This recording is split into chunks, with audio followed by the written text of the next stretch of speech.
Okay, so I'm going to present some ideas about writing a scientific paper, but I'm going to do it, in quite an informal way. I mean, I'm not a specialist. There are people who are specialists who can give you courses on how to go about scientific writing in general and how to write a paper. What I'm going to do is to share with you the way I do it and the way I normally communicate with my students or with the people I work with, right?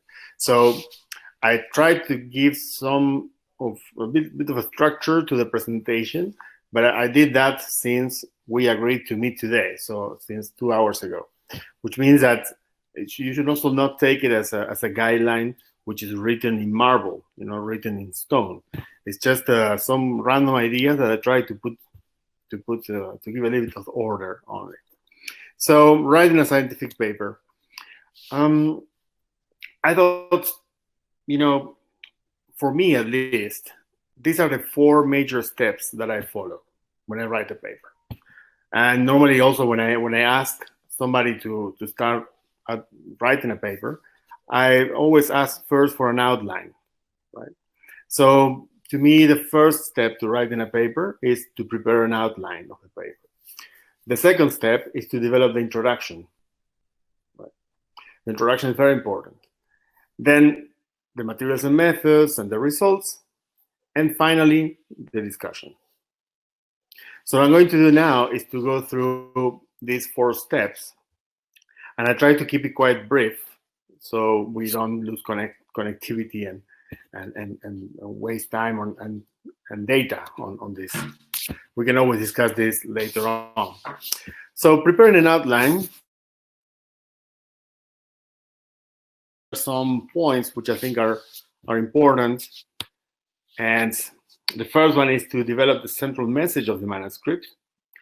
Sometimes when you have a lot of practice, you just write an abstract of your paper. So the first thing you write is an abstract. But that requires a lot of exercising. When you have written a lot of paper, then it's easy to just write the abstract from thin air, as they say, really out of nothing. But instead of saying that, what I'm saying here is develop the central message of your manuscript. What I propose to you is that you write just a paragraph with 25, 30 words, really very short. It's almost like a long title. Really not the paragraph, it's like a long title with the main message. Yeah? So normally, one paper means one message. Very often, we make mistakes. We make the mistake of trying to convey many messages in a paper. And I've done it in my own papers, and you see this happening all the time. But ideally, one paper should be just one message, right? Sometimes it's not possible. Sometimes you need to bring a few messages together, but there is always a central message to any manuscript that you write.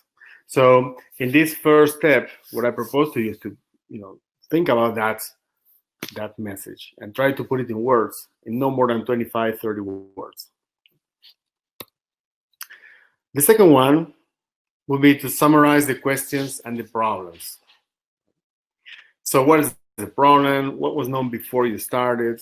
What knowledge gaps are there? And here you can use your own words. It doesn't have to be nice writing or anything like that, grammatically correct or anything like that. You just write what you think is the problem, what you think, what is already known about the problem you're addressing, and what are the knowledge gaps, because your paper comes to address a knowledge gap.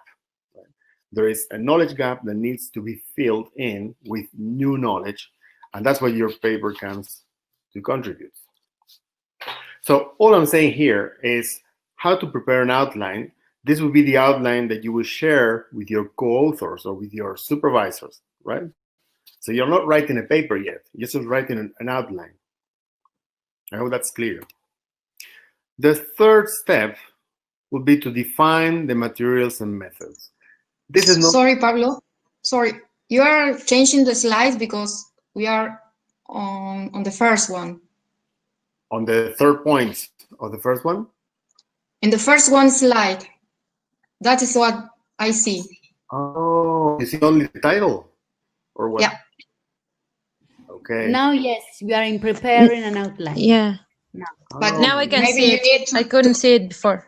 Okay. maybe you need to click in each slide because it's not in the presentation way. All right.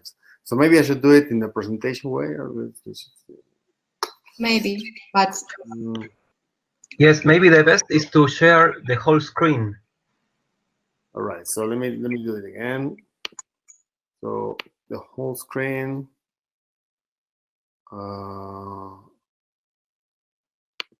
But it's asking me where, which window I'd like to share, and full screen. Okay, here we are. How about now? Do you see my screen? Yes, I can see it. Okay. So are we now here on? Okay, so you haven't seen this one either, right? Yes. You didn't see this one. These are the 4 steps. Not before. No, we didn't. Oh, you did. Okay. So the 4 steps: preparing an outline, developing the introduction, writing materials, methods, and results, and developing the discussion. Right. So as I said again, this is something I came up with in the last 2 hours. So don't take it as a general rule, but that's a little bit the way I go about this, right? So the first point is preparing an outline. So I'm going to go into that. I already explained the first elements here. The second one, summarize the questions and problems. And the third one, define materials and methods. Are we all here? Are you all seeing the screen? Yes. Yes. yes, Great. Good. So now defining materials and methods is actually the easiest part of your paper. Normally, because here we describe just what we did. I mean, there's nothing really very difficult here. You just describe the location, the period of your research, what sort of population you work with, either human population or plant populations or whatever you work with. You describe the experimental setup if you had an experiment, or the data collection protocol in general. We'll go through that. Sampling, lab and data analysis, etc. So, but this is something that you can sketch very quickly because this is what you did. I mean, nobody else then knows this better than you. Then the fourth point is to define the principal findings and the results. And here's where you need to, or at least that's what I recommend, is that you include in your outline, you include figures and tables that you think you're going to bring into your paper. Sometimes when you do your analysis, you generate lots of figures and tables, and you say, well, which ones can I choose? And perhaps this is, when it's an outline, you can put many figures and tables that you can share with your co-authors. And then they will have comments and will say, well, this table is okay, this table goes to another paper, this one is repeating information, and so on and so on. Now, when you prepare an outline and you bring your figures and tables in the outline, I recommend to draw your figures and table as nicely as possible. Don't just bring, the outputs from your R or from your statistical package. Just make a nice figure, make a nice table. Even if later on you're not going to use it, just bring things which speak by themselves. Do not expect your co-authors to just look at the output of your analysis and understand what's going on there. Or do not make them bored. Try to sell your data even to your co-authors. So prepare your graphs and prepare your tables very well before you share it, even with your co-authors, right? I think this is an important part. And of course, sometimes you're going to prepare very nice tables, and half of them are not going to make it to the paper, and you will not be happy. But anyway, you learn something from doing that.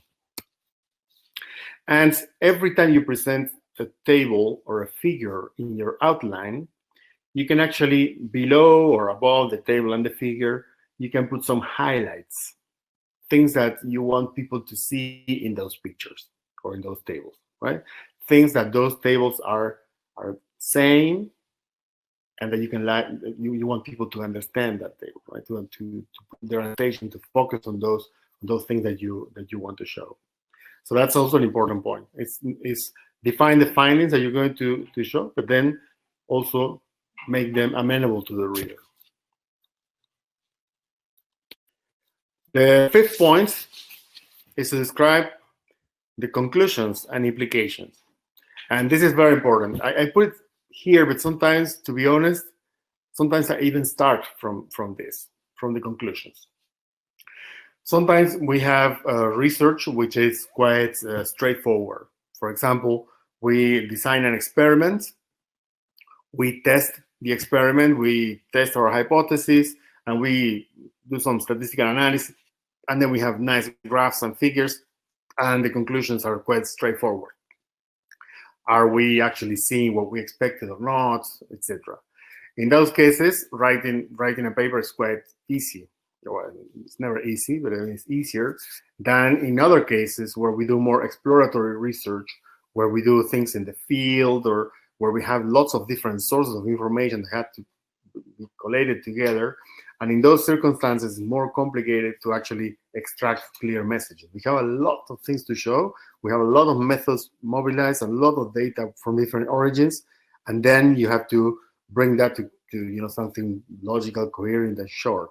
Well, in those cases, I normally recommend to write your conclusions as bullet points. Even if it's not, with a grammatically beautiful sentences. I mean, just the findings, just the conclusions. The real contribution of your paper, of your study, is not in the results, it's in the conclusions. Your paper is a contribution to science, and that contribution to science is done in the conclusions. Right? Unless you're talking about the methodological paper, well, but even then you have conclusions about those methods, right? So the conclusions are your message to the scientific community, to people, to your peers, to people doing the same thing you're doing. Right? So that's why it's important to have these conclusions well written, well clear. And also, once we define what our conclusions are, or our possible conclusions are, then it's easier to structure the whole paper, right? Because then anything that is not contributing to arrive at those conclusions should be left out of the paper. So it's a way to also decide what goes in and what goes out. Then we have a problem here, because on the one hand, we have the figures and the tables, which are telling us a lot of things. And sometimes those figures and tables are telling things to readers that we have not seen ourselves. So the reader of your paper may identify other things that you have not seen. And then you have the conclusions. But to navigate from the findings from point 4 to point 5, that's where you need to take the reader through the discussion. And the discussion is one of the trickiest and one of the most difficult parts to write. When you need to move from point 4 to point 5, which means from showing tables and figures and arriving at conclusions, right? So we're not going to start writing the discussion in an outline, but what we're going to do is to try to organize ideas, group related ideas together, right? And for that, you can use many methods. You can use cluster maps, issue trees, mind maps, so you can just do numbering of ideas, because you need to bring all those things together. Imagine that you have 3 conclusions or 4 conclusions, 4 bullet points of conclusions. Well, it's like, you need to build the avenues, the 4 avenues that will take the reader straight to those conclusions. And that's what the discussion is about, right? So for that, when you present your results, very often you respect more or less the same structure as you presented, for example, in materials and methods. Right? But when you discuss, you bring everything together. You don't keep the structure. Very often people use subheadings in the discussions, but that's not really necessary, because the discussion should bring everything together. Right? Imagine that you have 3 sections in your results, where you have different figures and tables in your 3 sections. Well, in this discussion, you need to bring them all together, crunch them all together, see how they relate to each other, and how they relate to the research questions. We're going to come to that. But to start doing that, the first thing you can do is to organize and to group the ideas which I see that are related. Then the following step is to identify the references. Now that you've organized the idea, so you have, for example, 3 or 4 groups of ideas, very strong. Now, those are the 3 main avenues that you're going to discuss. So now go to the literature again and try to see what other people found regarding those main ideas or those main findings, right? Who else has shown similar or opposite findings? So again, we are not writing the discussion yet, but we are pointing some references, right? Or papers that we say, well, we must read this paper before we write the discussion, or we should not forget to cite this paper, or this result really contradicts my results, or these other results actually go in the same way, etc. So just make a sort of a list of papers that you should look into or even refer in your discussion. And finally, after you've done all this, as you prepare your outline, you move to developing the introduction. Why? Well, I mean, this is also the way I do it, right?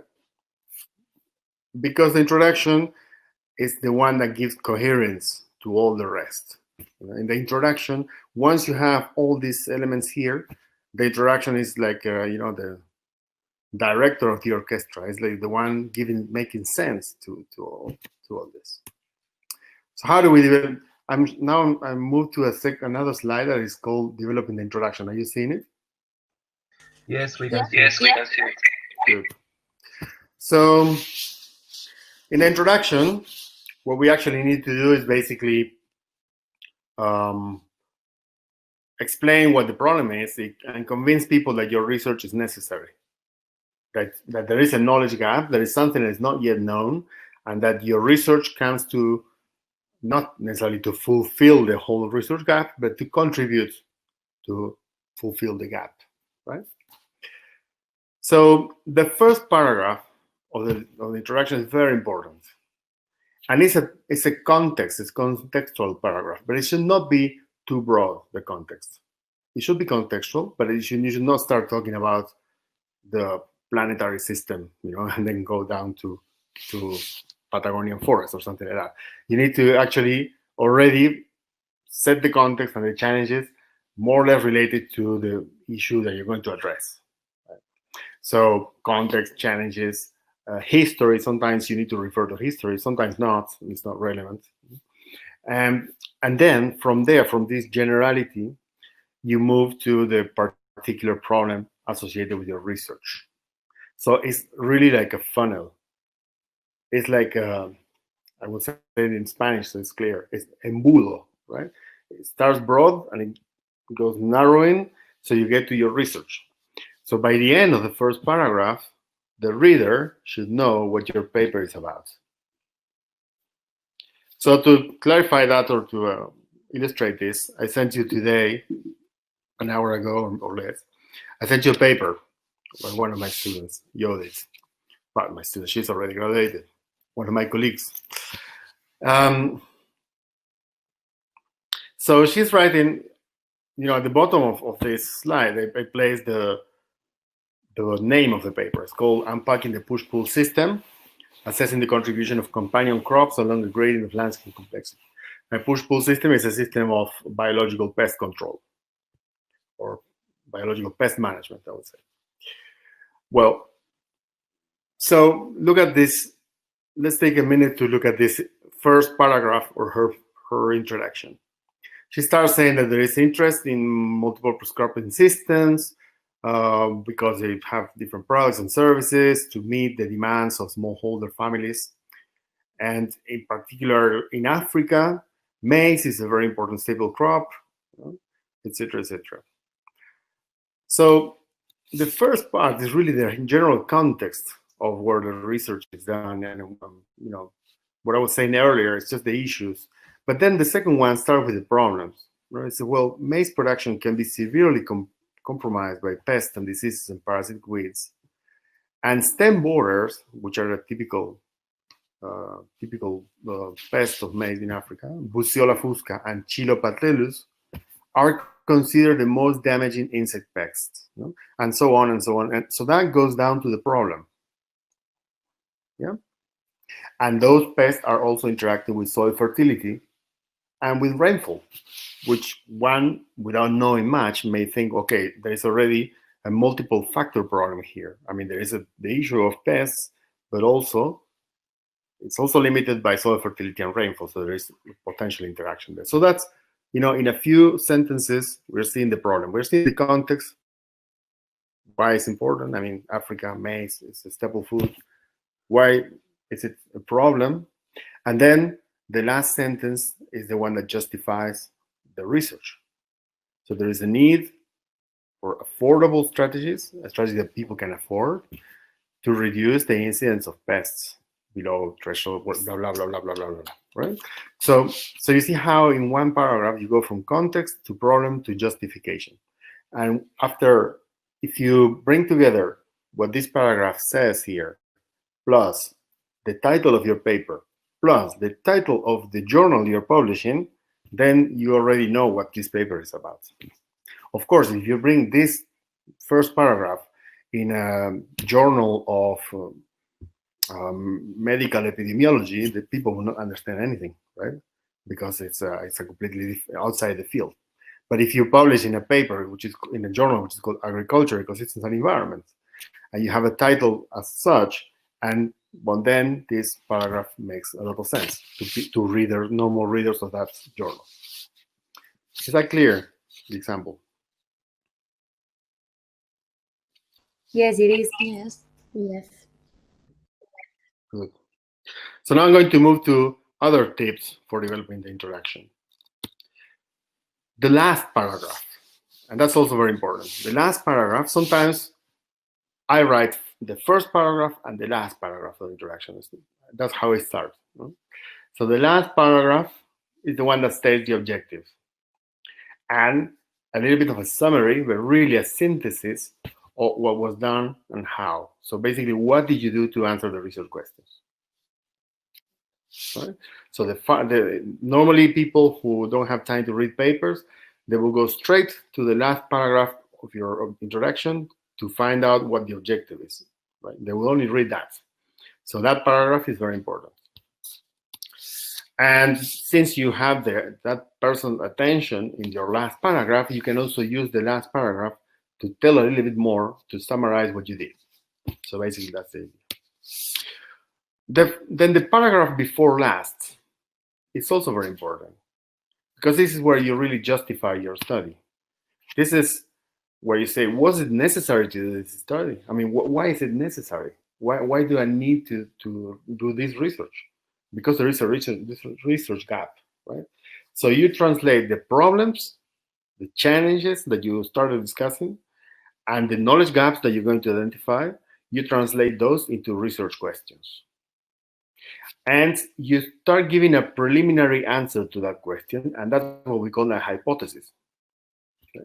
So we have a problem, we see a knowledge gap, we formulate a question to address the knowledge gap, and we formulate a possible answer to that question, and that's the hypothesis. I mean, this is not a high epistemology. I'm just giving practical tips. Then we move to the intermediate paragraphs, the ones that go from the first to the before last. And these ones here, they can be, well, as many as you want, but I recommend to keep it short so that they are few as possible. So that's a principle of parsimony, it's called. Try to express your ideas and to convey messages with the least number of paragraphs possible, right?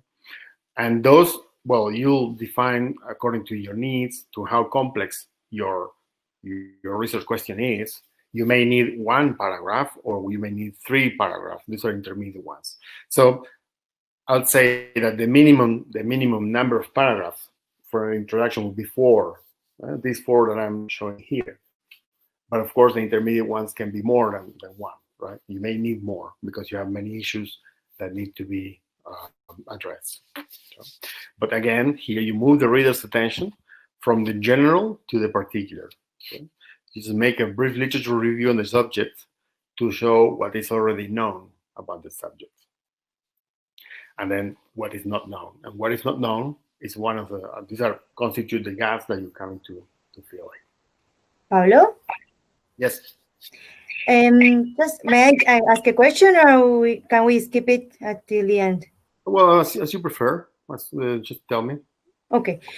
What about the review? I was always asking if it's better to cite the main paper, which maybe is 20 years ago, or the last ones. So what, it's a kind of trade-off. That's a trade-off. Yeah, that's sometimes when they're well recognized and well established truth, we use the old let's say citation, right? For example, if we talk about social ecological systems and resilience, we often use Holling 1973. Why? Well, because although lots of people have written about that, there were not substantial changes to that conceptual model. So basically, that model still holds, right?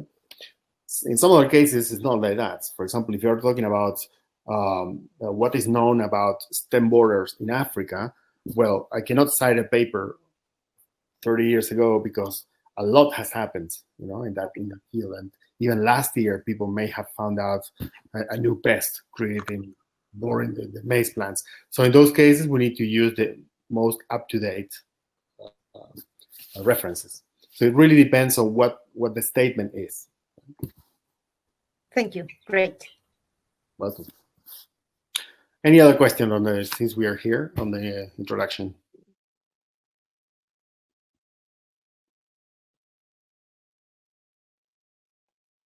Yes, Pablo, I have one. Yes. Could you please tell us about what is the difference between an introduction and an abstract? Right. Well, an abstract is a summary of the entire paper. A summary of the entire paper. So if we, maybe I can share the paper I sent this morning. Yeah, I have it here. So here is, are you seeing the paper, the PDF on my screen? Yes. Yes. All right, so this is the paper I showed today. Oh my God, here. And so here, the introduction has all these elements that I was referring to, right? The problem, the state of the art. State of the art is what is known about the subject, and also at the end, the research questions and the objectives, right? So all these elements. But the abstract is a summary of the entire paper. So actually, the abstract has a few sentences that replace the introduction in the abstract. So the introduction in the abstract is only the first sentence, or sometimes 2 sentences. This is a very long sentence because the author, Judith, she's French speaking, so they cannot make short sentences. So, but here the push-pull system, this consists of intercropping. So she introduces what the system is, etc. So this is the introduction, right? But then we have here, after the introduction, we have materials and methods, where we describe the area, the experimental design, etc. And so if we go back to the abstract, we're also going to find those elements here very briefly. We evaluate the potential of push-pull systems in 3 landscapes in the Rift Valley region of Ethiopia along a gradient of landscape complexity. Within each landscape, plots were established on 4 representative smallholder farms. At each farm, we use split plots factorial design with blah, blah, blah, blah, blah, blah, blah. So all this that we have here in blue, this is the materials and methods, right? So you see the abstract has a little bit of every section in it, whereas the introduction is only the context and the research question. Yeah, perfect. Yeah. Mhm. Well, we went through this. So now, Sorry, yes. I have another question. Sure. I have problems with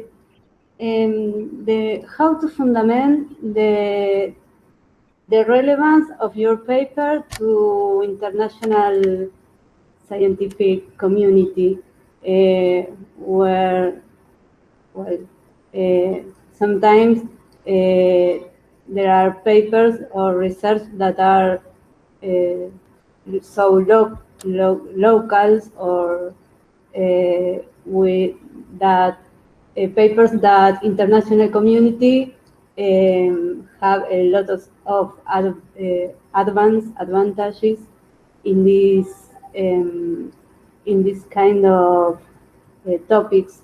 So I have problems with this part of the papers. I don't know if you have some tips to write this. Well, I mean, that's an issue that we're always confronted when we are writing the paper, but also when we are acting as editors, as I do as well. So, you know, and the problem is that we are under a system that evaluates people according to the type of journal where they publish, and regardless of you know, how useful that message is to the society, to the community, right? So indeed, we are asked, I mean, those who are in CONICET, for example, are being asked to publish in what we call Q1 type of journals, you know? Q1 means quartile 1, the top journal, the top quartile. And and of course, this is important because the visibility and all that, but sometimes the research that you've done is not interesting to the international community because it's already known in other places, right? In those cases, many editors, they recommend to publish that in a regional or a local journal. So, well, if you have something to say, you're not discovering the wheel again, but you have something important to say to the people practicing this in Argentina, then publish in an Argentinian journal or in a South American journal, and even in Spanish, maybe. You know? And that would be the most logical thing to do, actually. Unfortunately, that's, I mean, you know, if you're in your CONICET system or in any other system, you don't want to do that, right? Because of your you think about your career, your evaluations, and all that. That's a little bit the perversity of the system. Yes. So in those cases, we try to be a bit more, you know, we try to trick the system a little bit, you know, if I may say, in the sense that we say, okay, you know, this paper is, it's not something totally new, but maybe this part of the methodology is new, and then we can actually emphasize on the methods, right? And so perhaps the issue we are addressing with the paper is not really very new, or it's not interesting to people outside this region, but maybe the method is.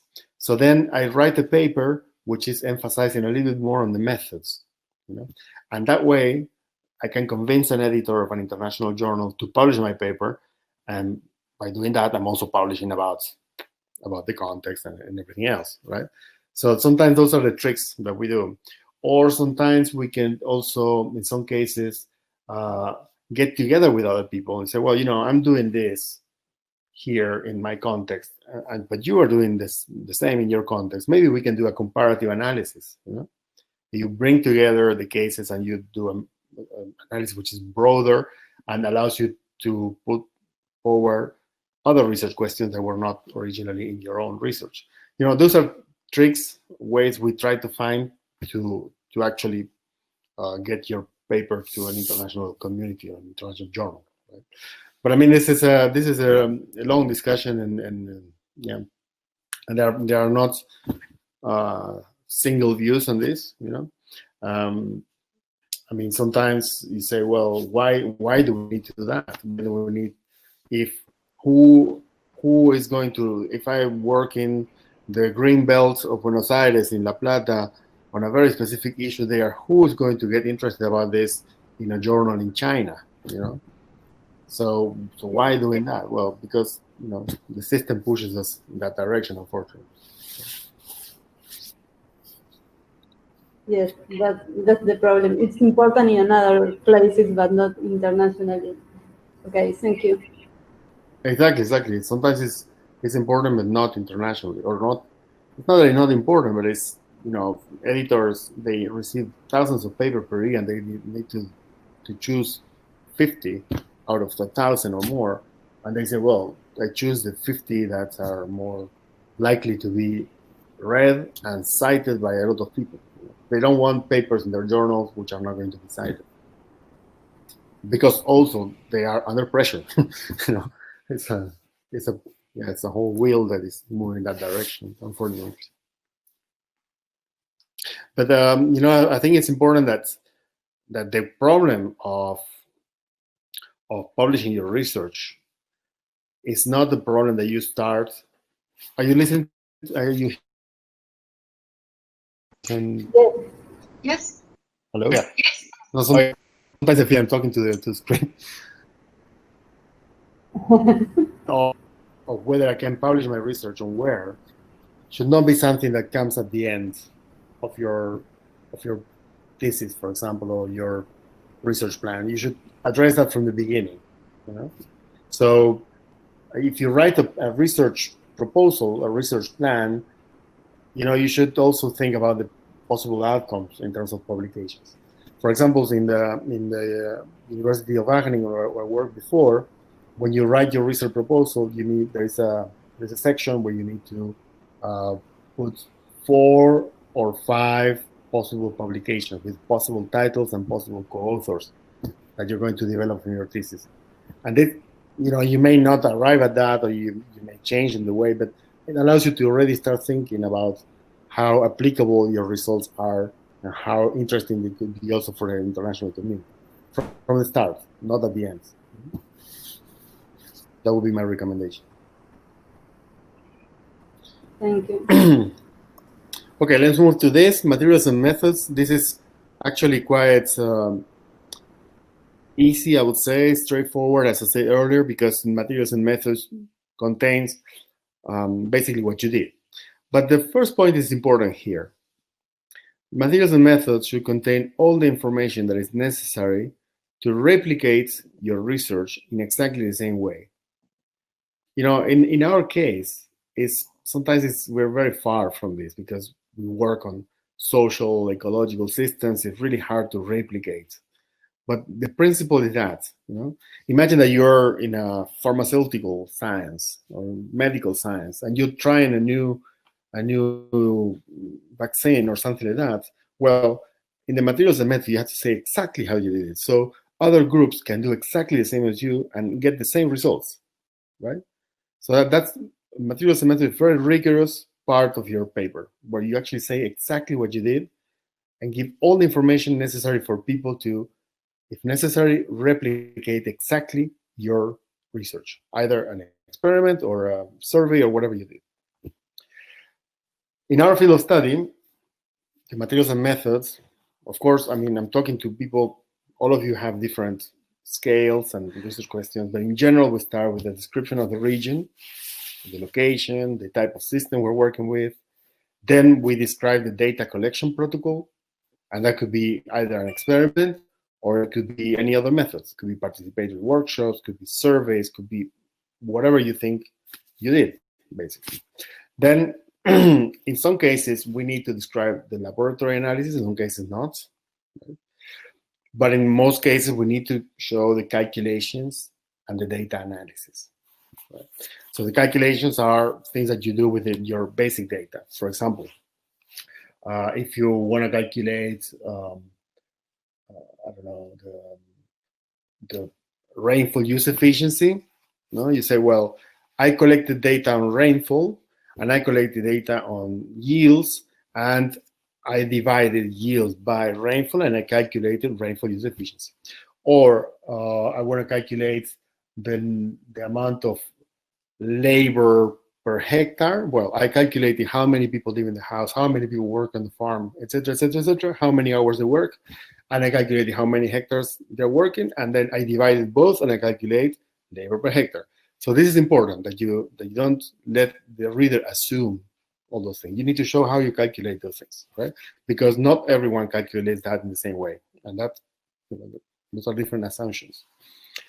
Then the data analysis, normally used in statistical analysis, right? Normally, in most of the cases, we use a statistical analysis, and we need to describe the method we use, right? And we also need to indicate the variables that we use, that we obtain, and which ones we use in the analysis, right? So this is important. There is a special case, which is the case of modeling. Sometimes our method consists of modeling. Then we need to describe the model. It's somewhere, for example, in the data collection protocol, we describe the model. Then we also need to describe the calibration of the model, and we also need to describe the testing of the model. Right? So that will be in some cases when we use modeling. Now, some people prefer to show the testing in the results. Some others prefer to show it in the materials and methods. That's, well, depends a little bit on the journal as well. So this is about materials and methods. It's quite quick. And then comes the results section. The results should be factual. That means that you just describe and highlight what the tables and the figures are showing. But you don't need to repeat everything that the tables are showing or the figures. Just highlight things, Just be factual. Factual means go to the facts. No give opinions or speculations or interpretations. You will do all that in the discussion. The results are just to show, to say, well, I found this. I did this and this and that, and I got these results. My measurements are here. You can, if you have, for example, statistical comparisons in your table, you have letters to show which one is significantly different than the other.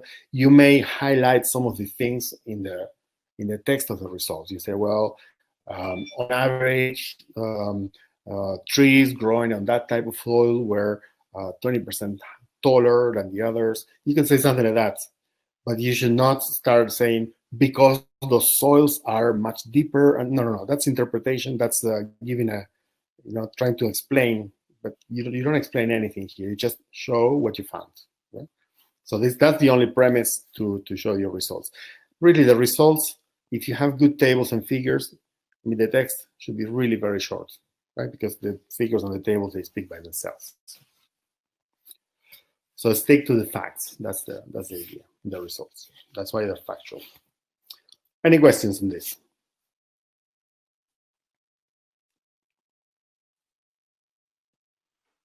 Pablo, I have a question.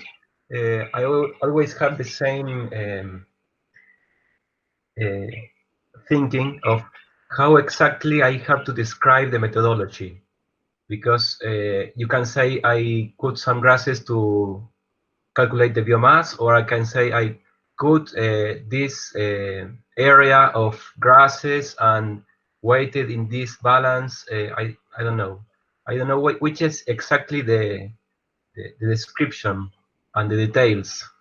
Well, I'll say that be inclined more for the second option that you give, but it all depends also on the type of paper you're writing. Because, for example, imagine that you have a paper where you did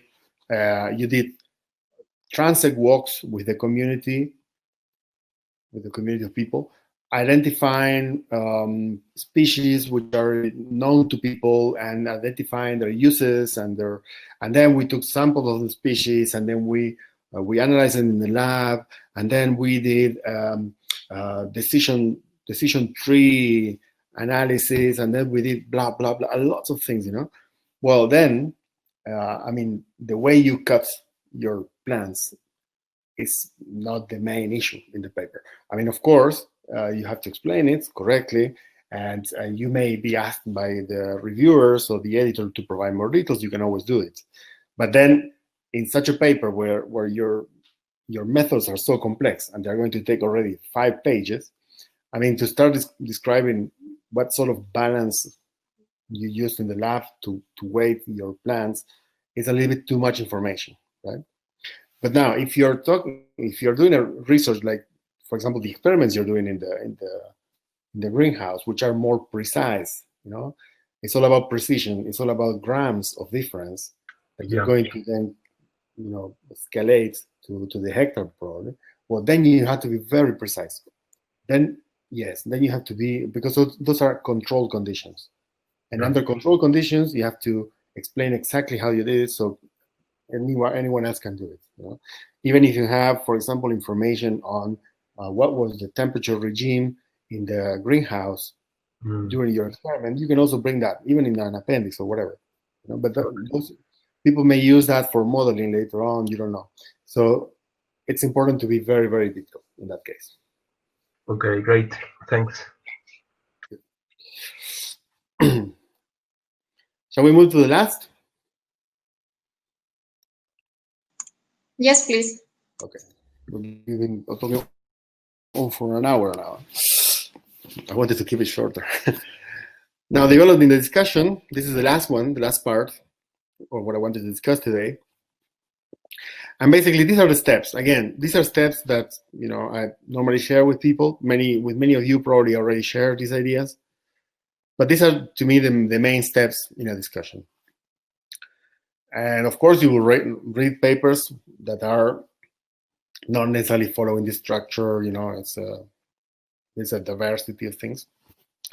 But mostly you start from summarizing your findings. Right?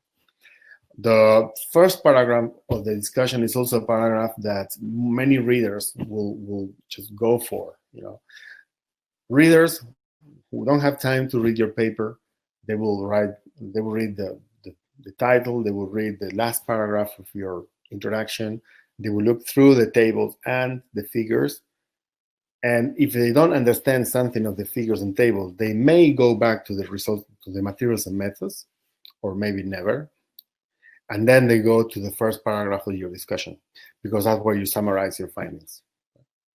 So that's important, summarize your findings. So here we found this and this and this and that and blah, blah, blah, blah, blah.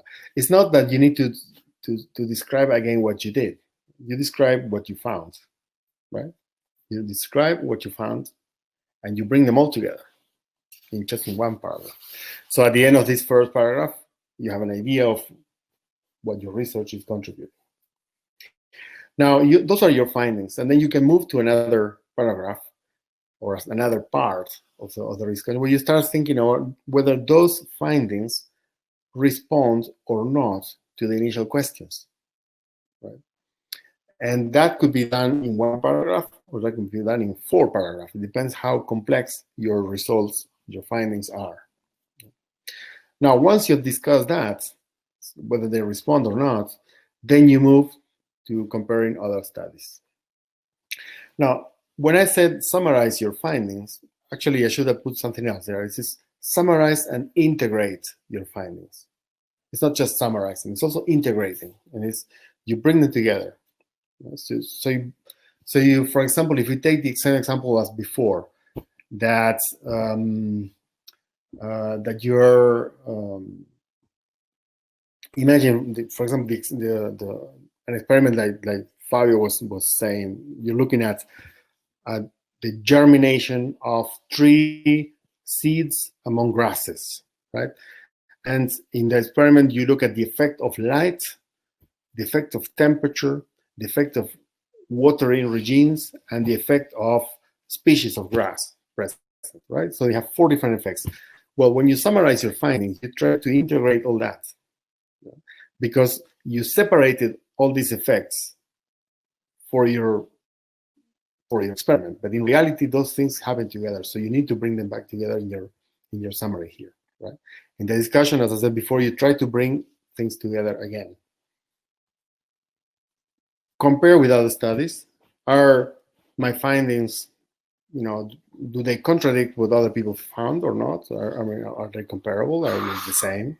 Am I adding something new that other people didn't see?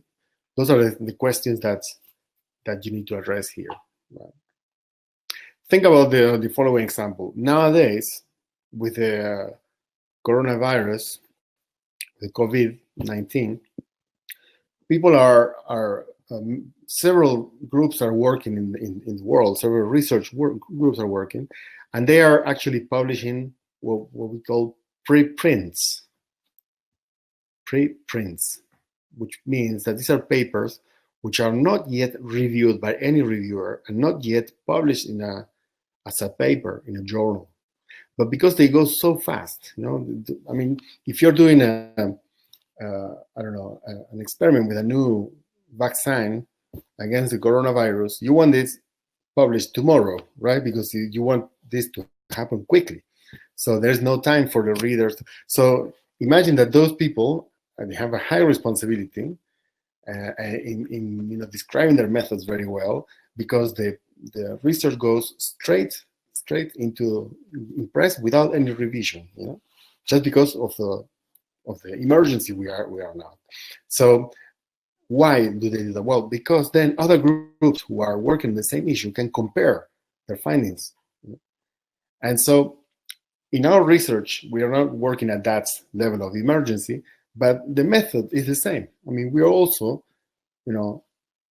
making our research public because we want other people to compare and to, compare notes and see whether we are all we're all understanding the world as humans in the same way, right?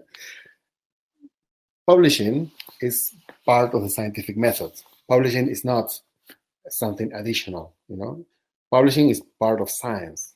Science is built on publishing because exactly is the moment when you share your results with the rest of the scientists, and then you either illuminate them or they illuminate you and they say, well, what you're doing is all right, or something like that, So this is an important, and that's why comparing with other studies is a very important part of the discussion.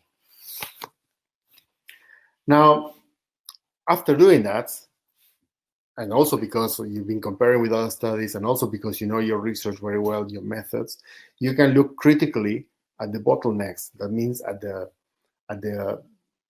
weakest part of your research, or at the things which you're not sure about. You say, well, in this study we found this and this and this and that, but maybe we didn't take into account, the slope of the mountain, or we didn't take into account the ethnicity of the people we work with, or we should repeat this in the many seasons because we're only doing this for one season.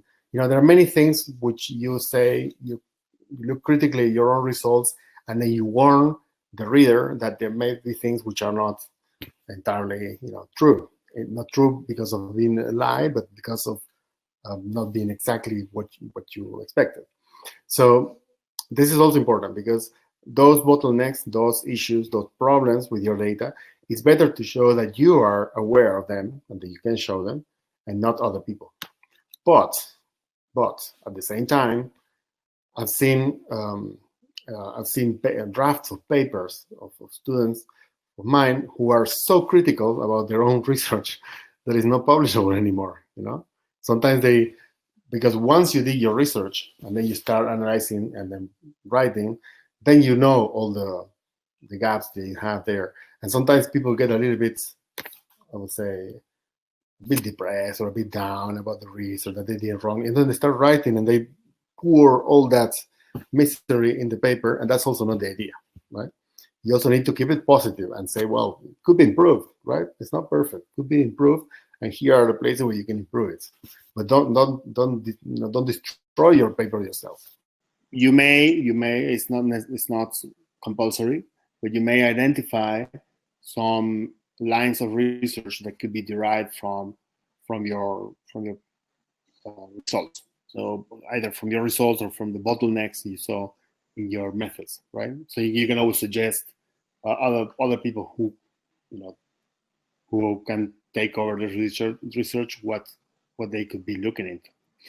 Very often we use that as a way. I mean, in a thesis, when we have 3 or 4 papers, that last part we use it to connect one chapter to the other. So, well, I've been looking at, let's say, I wanted to use examples from your research. So let's look at Valeria, Valeria Alvarez. Vale is looking at, for example,